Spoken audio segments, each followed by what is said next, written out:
네, 트럼프 관세와 관련된 노이즈에도 불구하고 우리 시장은 오늘 강한 모양새를 보이고 있습니다. 상승 탄력이 조금 줄어들긴 하는데요. 워낙 강한 시장입니다. 시장의 흐름들 체크하고 투자 전략, 관심 종목까지 알아봅니다. 메가 사이클 시간입니다. 오늘은 퍼스트 프라임 리서치 이동근 대표님 모셨습니다. 어서 오십시오. 네, 안녕하십니까. 네, 반도체가 워낙 뜨겁고요. 여러 섹터들이 관심 있는 게 많습니다. 첫 번째 이야기할 주제를 먼저 보여주십시오. 네. 국내 반도체 투톱이 이제 20만 원, 100만 원 누가 먼저 갈 거냐 관심사고요. 26일에 엔비디아가 실적 발표합니다. 미국 사실 기술주들이 꽤 좀 출렁이고 흔들리는 구간이잖아요. 엔비디아 실적 관련된 전망 그리고 그게 이제 글로벌 기술주들의 흐름에 어떤 영향을 줄 걸로 보세요? 사실 이제 26일 날 엔비디아가 실적 발표를 하는데 결국 지금 미국 빅테크들의 최근 흐름을 보면은 일단 실적 시즌에서 뭔가 그 시장의 눈높이가 이제는 정말 너무 높아진 게 좀 확인이 되고 있거든요. 그러니까 이제는 뭔가 실적 자체에서 거의 흠이 없어야 되는 거죠. 뭔가 약간의 뭔가 그 빌미만 있다라면은 시장은 이것을 좀 부정적으로 해석하는 시각들이 지난 실적 발표에서 공통적으로 나타났습니다. 엔비디아도 아마 이런 잣대가 적용이 될 거예요. 제일 중요한 건 역시 잘 나왔느냐가 문제가 아니고 얼마나 잘 나왔느냐가 문제가 될 거고 이미 지금 골드만삭스 같은 데서는 지금 내년 매출에 대해서 3,800억 달러. 그러니까 원래 지금 엔비디아가 기존에 한 내년에 한 3,300억 달러 정도의 매출을 그 가이던스로 1차적으로 제시한 바가 있는데 이걸 크게 뛰어넘어서 3,800억 달러까지 얘기를 하고 있는 상황이고 EPS는 9달러까지 얘기하고 있는 상황이에요. 이런 것만 놓고 보더라도 이번 분기 실적, 이제 올해 향후 남은 실적, 내년 실적까지 뭔가 이러한 그 시장의 가이던스를 크게 뛰어넘는 실적이 나와줘야지만이 뭔가 시장에서 좀 이제 그 엔비디아를 다시 그 기반으로 삼아서 뭔가 이제 AI 관련주들이 좀 랠리를 펼칠 수 있지 않은가 생각이 들고요. 이제 무엇보다도 또 하나 중요한 부분들은 기존의 이제 데이터 센터라든가 AI 매출 성장세가 얼마나 잘 유지가 되는지 여기에다가 블랙웰을 포함해서 차세대 그 AI 칩 출하 일정이라든가 이런 거에 차질이 없는지 항상 이제 그 우리가 얘기하는 컨퍼런스 콜에서 이런 것들이 약간씩 그 문제가 됐던 경우들이 있거든요. 과거에 지연이 됐다거나 이런 부분 때문에 문제가 됐는데 이런 것들 앞에서 말씀드린 대로 사실 그 지금 빅테크들에 대한 눈높이가 너무 높아져 가지고 이런 쪽에서 약간의 흠이라도 있으면 뭔가 시장에서 이거 갖다 굉장히 좀 뭐랄까 속된 표현으로 물어뜯으려고 그럴 거예요. 그래서 사실 그런 것들이 없기 위해서는 말씀드린 그런 주요한 내용들이 전부 다 어느 정도 시장의 기대치 이상을 해줘야지만이 시장에서 이 부분은 또 굉장히 긍정적으로 받아들이지 않겠는가 이렇게 좀 정리를 해드릴 수가 있을 것 같습니다. 네, 미국의 빅테크 기술주 AI 논쟁 이런 거는 지속되는데 그와 상관없이 국내 반도체주는 잘 가고 있지 않습니까?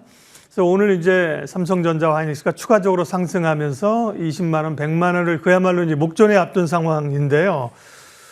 계속해서 이익 전망치랑 목표가가 계속 올라가고 있어서 지금 자리에서의 어떤 판단 좀 주세요, 전략. 사실 주말 동안에도 이제 삼성전자, SK하이닉스에 대한 리포트들은 또 계속 나오고 있고 네. 이제는 삼성전자 목표가는 거의 20만 원대 중반대가 이제는 기정사실화 되고 있는 상황이고 SK하이닉스는 이제 130만 원, 140만 원이 올라가고 있는데 무엇보다도 이렇게 이제 실적 전망치와 목표가가 계속해서 상향되고 있는 흐름들은 아마도 당분간 이어질 수밖에 없을 것 같아요. 근데 이제 중요한 부분은 결국 이제는 그렇다면 지금 이제 올해 내년에 대한 이런 실적에 대한 기대감들이 주가에 반영되고 있는데 이제 그 어떻게 보면 첫 번째 이제 시험대가 될 것은 1분기 실적이라고 생각을 합니다. 1분기 실적이 과연 정말 삼성전자, SK하이닉스가 얼마가 나오느냐. 오늘 또 이제 보면 SK하이닉스 같은 경우는 연간 실적 전망치가 크게 상향이 됐지 않습니까? 네. 지금 그것만 놓고 보더라도 SK하이닉스 같은 경우는 한 분기 기준으로 봤을 때 한 30조 이상의 실적을 내야 되고. 1분기 잘 나오겠죠. 그러니까요. 네, 근데 이제 삼성전자는 지금의 어떤 전망치를 보면은 분기당 거의 한 40조 이상의 실적을 내야 된다라는 거예요. 그러니까 이게 물론 이 실적이 어느 정도 잘 나올 것이 어느 정도 예상이 되고 있지만은 계속 그러니까 지금 이 전망치들이 올라가고 있는 상황에서 이제 향후에 분기 실적이 발표될 때마다 이런 전망치에 조금이라도 또 이제 뭔가 좀 미스가 나는 부분이 발생을 한다면은 이 부분이 주가에는 또 굉장히 또 하나의 그 조정의 빌미가 될 수가 있기 때문에 이제부터는 실적이 그야말로 주가의 가장 중요한 어떤 그 매개 변수가 되지 않겠는가 이런 말씀을 좀 드릴 수가 있을 것 같습니다. 네. 계속해서 지금이라도 사도 됩니까? 어떻게 논의했는데 지금은 그런 얘기도 할 단계도 아닙니다. 그죠? 가지고 계신 분들은 굳이 그죠? 그렇죠. 돈이 필요하지 않은 이상 팔 이유가 없는 거고. 네. 아마 뭐 없으신 분 많이 사셨을 거예요. 그죠? 개인들이. 네. 삼성전자 하이닉스 역시 시장의 중심에 서 있고요.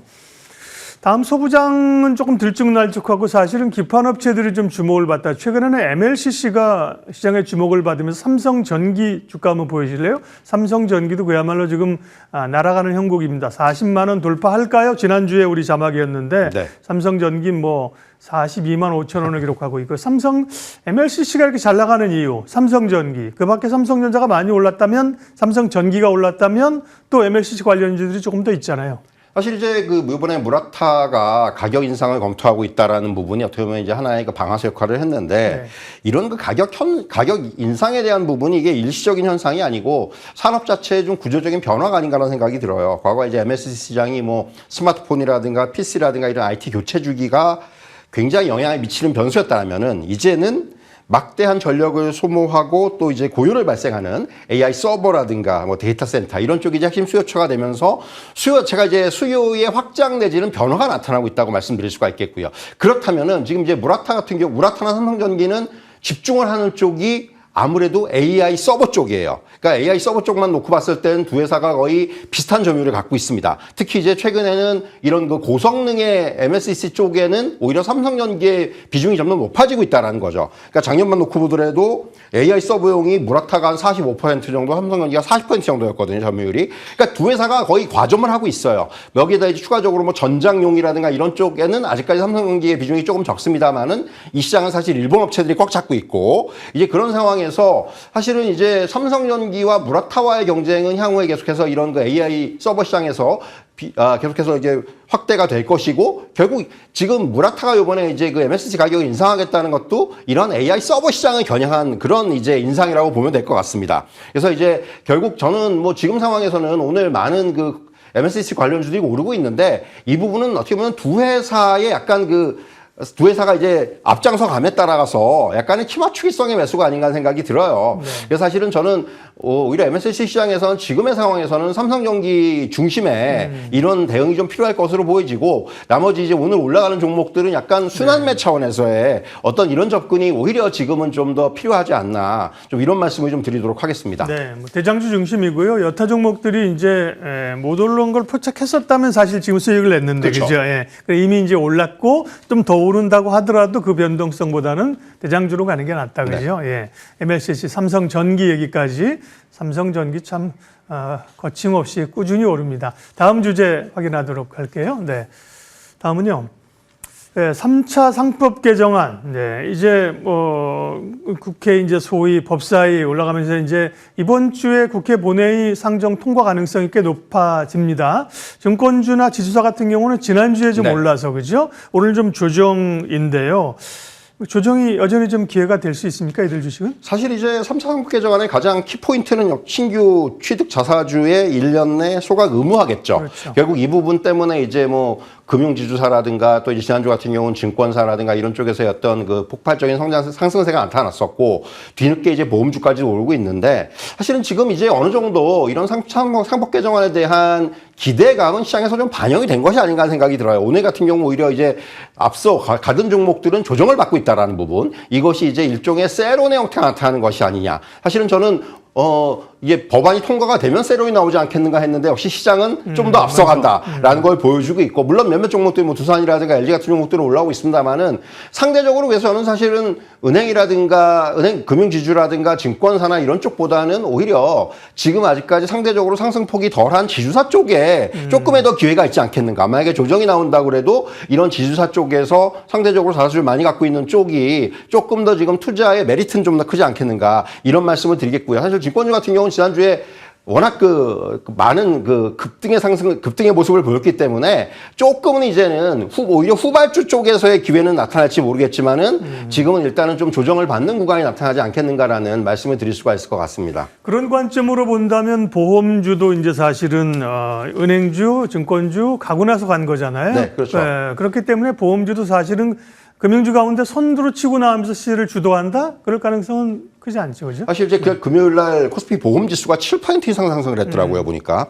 결국 이게 뭐 보험주 자체가 좋아서라기보다도 앞서 말씀드린 대로 이제 금융지주사라든가 증권사가 오르니까 상대적으로 이제 못 오른 쪽을 찾다 보니까 이런 보험주들이 부각이 됐던 측면이 있고, 물론 그 안에서는 이제 자사주를 많이 갖고 있는 회사라든가 이런 회사들이 분명히 존재합니다. 현대해상이라든가 뭐 DB손보라든가 이런 회사들이 있는데, 사실은 그럼에도 불구하고 지금 여기서의 어떤 보험주의 지금 전반적인 업황이라든가 이런 부분들을 봐야 된다고 생각을 해요. 오늘 아침에도 관련된 리포트가 나왔습니다만은 상당히 보수적이에요. 뭔가 지금 업황 자체도 이번에 지금 보면 대형 보험사들도 올해에 대한 전망을 굉장히 보수적으로 하고 있고, 그런 것만 놓고 보더라도 사실은 본업과는 조금 이제 떨어진 쪽에서의 어떤, 사실 금융지주나 증권주들은 지금 실적도 좋고, 그렇죠. 그리고 일단 기본적으로 정부의 정책과 지금 직접적인 연관이 있는 종목들이기 때문에 어떤 상승이 나타나고 있지만은 보험주는 조금 성격이 다릅니다. 그런 의미에서는 사실은 보험주들이 이렇게 올라오는 거에 대해서 저는 조금은 경계할 필요도 있다고 생각을 하고요. 특히 지난주 금요일날 보면 뭐 상한가 들어간 종목도 발생을 하고 이렇게 나타났는데, 네. 저는 조금은 이 부분에 대해서는 일부 가지고 계신 분들이라면 오히려 차익 실현도 한번 검토해 봐야 되는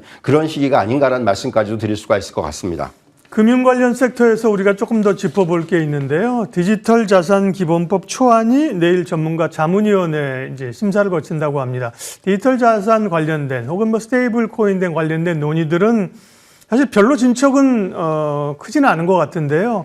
관련해서 어떤 기업들이 조금 그래도 관심을 가져야 될 기업들인지 관련된 이야기 좀 해주세요. 사실 이제 법안이 지금 또 이제 아마 검토가 될 것 같은데, 지금 사실 최근에 가장 이슈가 됐던 부분들은 비트코인 오지급 사태, 그렇죠. 이 부분에 좀 후폭풍이 남아있죠. 그래서 사실은 스테이블 코인 관련해서 오히려 규제가 강화되는 것이 아닌가라는 지금 우려들이 있어요.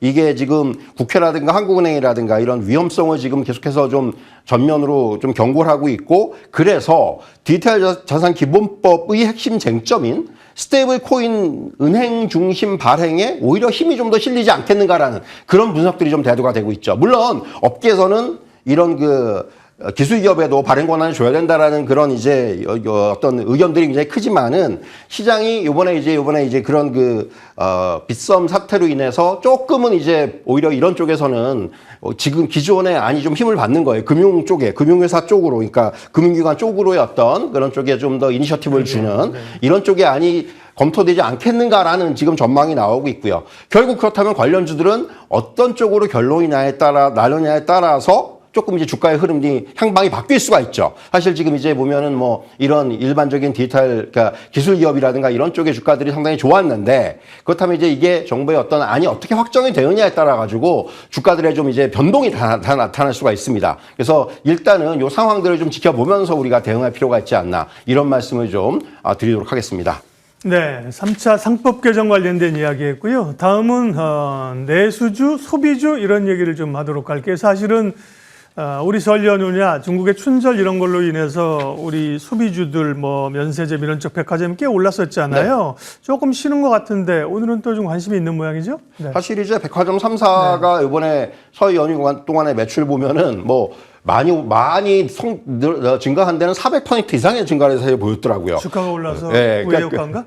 글쎄요. 사실 그런 거 보면은 네. 워낙 관광객들도 많이 왔었고 예. 그런 부분들이 있는 것 같은데, 한마디로 얘기해서 이런 백화점주들은 주가의 흐름을 보시면은 굉장히 안정적이에요. 그리고 중간에 조정이 나오더라도 계속해서 우상향한 흐름이 지금 포착이 되고 있기 때문에 이러한 흐름들이 아마 이어지지 않겠는가 생각이 들고, 무엇보다도 이제 백화점 같은 경우는 우리가 단순히 어떤 물건을 사러 가는 공간에서 뭔가 경험하는 공간으로 좀 바뀌는 것 같아요. 비근한 예로 이제 여의도에 위치한 뭐 더현대 같은 경우도 사실 거기 물건 사러 오시는 분들도 있지만은 뭔가 그 안에 굉장히 잘 꾸며놨고, 그렇죠. 그리고 또 이제 뭐 우리가 얘기하는 먹거리들도 많고, 그러다 보니까 이제 그런 부분들을 즐기러 오시는 분들이 많거든요. 결국 이제 백화점의 어떤 트렌드 자체가 그런 쪽으로 좀 변화하는 것이 아닌가라는 생각이 들고요. 그렇기 때문에 향후에 계속해서 이제 백화점 같은 경우는 뭐 지금 주가에도 나타나고 있지만은 굉장히 좀 꾸준한 좀 성장세를 보이지 않겠는가. 그래서 주가 흐름 자체도 우상향의 흐름이 좀 나타나지 않겠는가라는 그런 좀 말씀을 드릴 수가 있을 것 같습니다. 네, 내수주 가운데 삼양식품이 사실 오래 쉬었죠, 그죠? 네. 예, 이제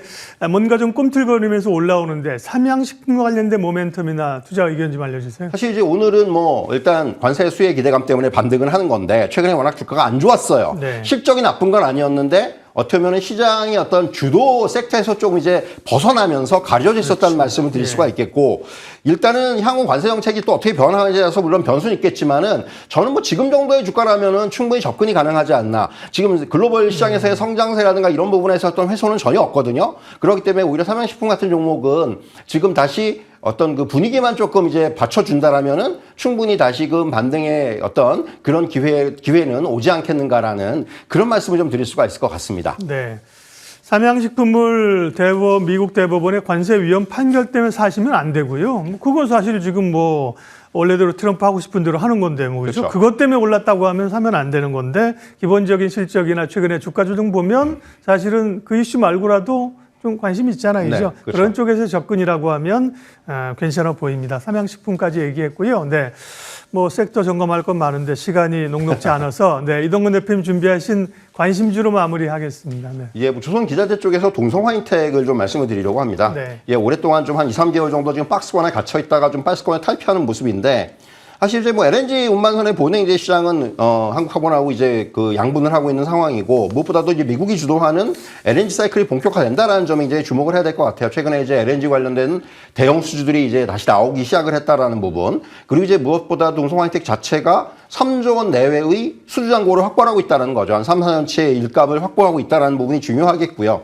그리고 또 하나 부각되는 부분들은 조선 ETF 말고 최근에 기자재 ETF들이 상장을 했어요. 그러면서 역시 수급적인 어떤 그 요인들이 좀 발생을 하고 있다라는 부분, 이것도 굉장히 호재라고 볼 수가 있겠고, 이제 고성능 모냉재의 기술 보유를 하고 있기 때문에 향후에 수소의 운송이라든가 저장 시장으로까지 확장 가능성도 우리가 또 무시할 수 없습니다. 그런 부분까지 감안한다면 구성화인텍 충분히 접근 가능하다 이렇게 말씀드리겠고, 목표가는 38,000원, 손절 라인은 27,000원으로 제시해 드리도록 하겠습니다. 네. 부지런히 달리다 보니까 의외로 시간이 한 1분 정도 더 쓸 수 있는데 조선주는 어떻습니까? 오늘 이거 네. 기자재 얘기하셨는데 조선주 그러면 네. 한마디로 얘기해서 이제 실적에 대한 방향성은 명확해요. 특히 이제 LNG 사이클 최근에 보면은 이제 그 다시 이제 글로벌 그 메가 선사들에서 뭐 HC현대중공업이라든가 삼호라든가 이런 쪽으로의 어떤 수주가 다시 이제 본격화되기 시작을 했기 때문에 명확하고, 여기에다가 이번에 이제 그 미국 정부의 이제 어떻게 보면 진일보한 한미 협력과 관련돼 있는 그런 여러 가지 일련의 행동 그 조치에 대해서 이제는 중요한 것은 포인트는 그거죠. 이제 우리나라에서 우선적으로 좀 선박을 만들 수가 있는 어떤 계기가 마련됐다라는 그렇죠. 거예요. 예. 그래서 이제 물론 향후에는 이제 미국으로 기술 이전을 해야 되겠지만은 사실 이제 이 부분이 저는 굉장히 중요하다고 생각을 하고요. 주가는 사실 HC현대중공업만 보더라도 작년 4분기에 좀 실적이 예상보다 미스가 났습니다. 그래서 주가가 좀 조정을 받았는데, 오히려 이제 올해는 그 부분을 좀 이제 벗어나면서 사실 실적이 좋아진다면은 역시 지금이 어떻게 보면 또 좋은 매수기가 될 수 있다고 생각을 하고요. 앞에서 말씀드린 대로 실적의 방향성은 변화 없기 때문에 그런 쪽에서 계속 좀 중장기적인 관점에서의 어떤 긍정적인 어떤 대응 충분히 가능하다, 이런 말씀을 드리도록 하겠습니다. 네, 오늘 메가사이클 투자 전략과 관심 종목 퍼스트 프라임 리서치 이동근 대표님 함께했습니다. 고맙습니다.